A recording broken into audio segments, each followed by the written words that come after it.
हम आगे बढ़ते हैं और कॉर्पोरेट कनेक्शन में अब वक्त आ गया है हमारे आज के मैनेजमेंट से मिलने का। जीपीटी इंफ्रा प्रोजेक्ट्स के मैनेजमेंट्स की आज बात होगी। जीपीटी ग्रुप की फ्लैगशिप कंपनी सिविल कंस्ट्रक्शन और इंफ्रा प्रोजेक्ट्स के साथ साथ रेलवे के लिए कंक्रीट स्लीपर्स भी बनाती है और भारत के साथ साथ साउथ अफ्रीका, नाम्बिया और घाना में भी कंक्रीट स्लीपर मैन्युफैक्चरिंग का विस्तार है। कंपनी को हाल ही में मिले बड़े ऑर्डर से सेंट्रल रेलवे से जो ऑर्डर मिला है लगभग 487 करोड़ की वैल्यू है इस ऑर्डर की। और ऑर्डर बुक समेत नए प्रोजेक्ट्स और कंपनी की विस्तार योजना क्या है, तमाम मुद्दों पर बात करेंगे। कंपनी के एग्जीक्यूटिव डायरेक्टर और सीएफओ अतुल तातिया हमारे साथ जुड़ गए हैं। अतुल जी, स्वागत है आपका हमारी इस बेहद खास पेशकश में। और क्लियरली जो ऑर्डर मिला है उसके लिए मुबारकबाद। और एक बार फिर से हम देख रहे हैं कि ऑर्डर्स की जो एक रफ्तार है उसमें एक और बहुत बड़ा आंकड़ा आपने बेड़े में जोड़ा है। स्टॉक ने भी इसको काफ़ी हद तक सलामी दी है। 16% के आसपास हमने देखा है कि यहाँ पर गेन्स भी हुए हैं। कुछ बताएं इस ऑर्डर के बारे में सर। धन्यवाद।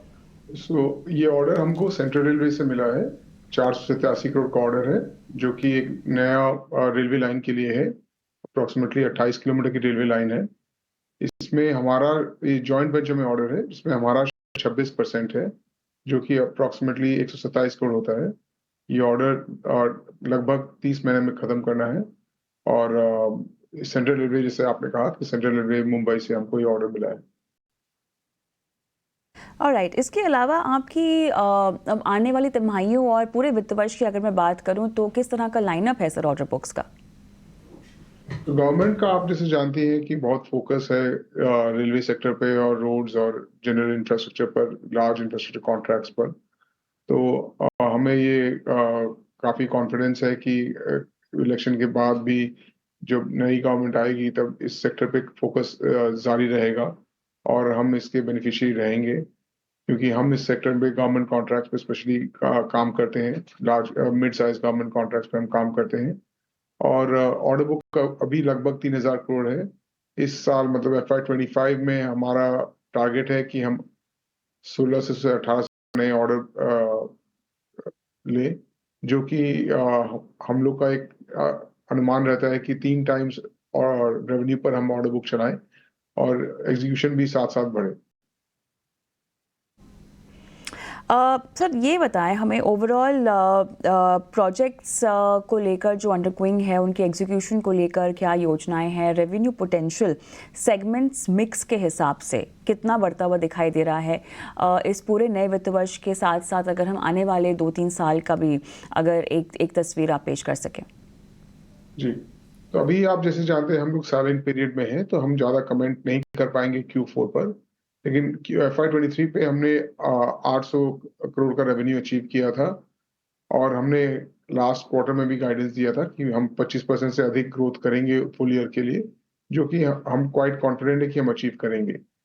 आगे चलते हुए भी हम इस ग्रोथ ट्रेजेक्टरी को 20 से 25% मेंटेन करने का प्रयास करेंगे। और हमें ये कॉन्फिडेंस है कि गवर्नमेंट, क्योंकि इस सेक्टर पे काफी फोकस कर रहा है, काफी नए काम भी आ रहे हैं, ये ग्रोथ ट्रेजेक्टरी हम मेंटेन कर पाए।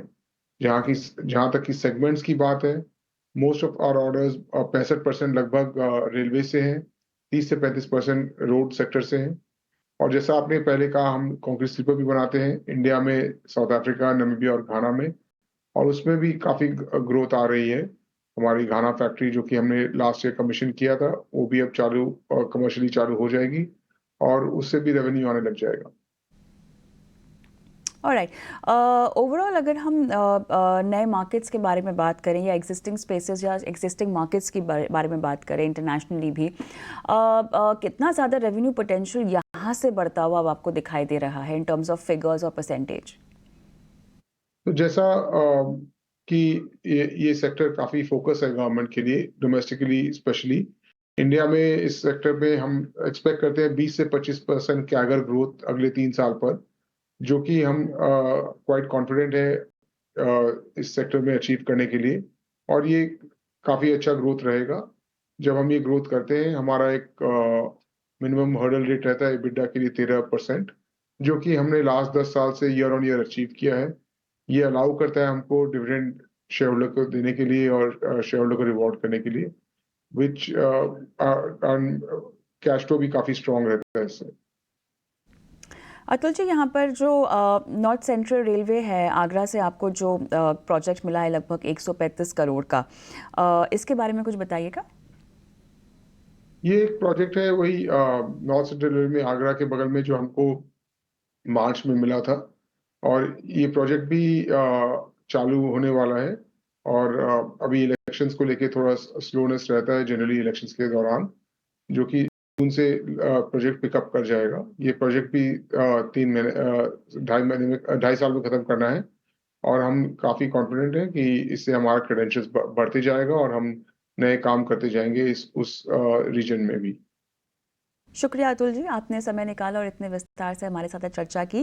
राघवेंद्र के साथ मैं जुड़ना चाहूँगी क्योंकि कंपनी पर उनकी राय और जिस तरह से ऑर्डर मिला है, और हमने एक अपटिक तो देखा ही है स्टॉक में, लेकिन जीपीटी इंफ्रा को लेकर अब क्या प्रवेश करने की रणनीति बनाई जा सकती है या थोड़ा सा कूल डाउन होने दिया जाए स्टॉक को, उसके बाद राघवेंद्र आपको लगता है कि कुछ रणनीति बनाई जा सकती है?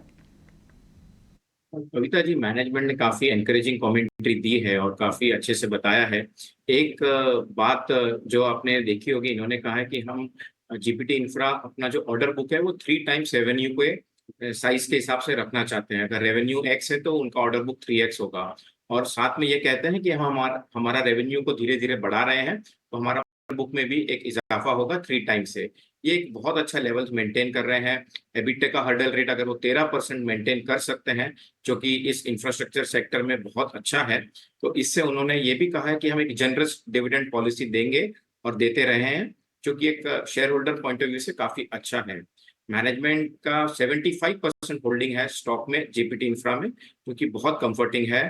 अगर आप इसका अर्निंग पर शेयर देखेंगे तो हमें लगता है full year EPS earning per share इसका 12 रुपए का आएगा। और अगर एक conservative moderate multiple P multiple अगर दें प्राइस टू अर्निंग, तो अगर 25 का वो देते हैं तो इसका टारगेट 300 का आता है 1 साल की अवधि के लिए जीपीटी इंफ्रा का। तो यहाँ से भी स्टॉक में 40% का अपसाइड हमें लगता है। हाँ, स्टॉक एक ऑर्डर के विन के बाद काफी बढ़ गया है। तो अगर ये स्टॉक 205 के लेवल्स पर मिलता है तो एक बहुत बेहतरीन एंट्री होगी 300 के लक्ष्य के लिए जीपीटी इंफ्रा।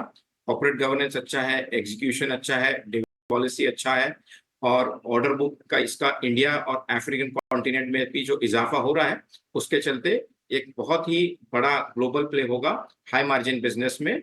जीपीटी इंफ्रा एक गुड इन्वेस्टमेंट बाय बनता है इन करंट लेवल्स पर भी। चलिए, तो यहाँ पर लंबी अवधि के लिए अच्छा बाय बनता है जीपीटी इंफ्रा में, आपको पैसे लगाने की सलाह। और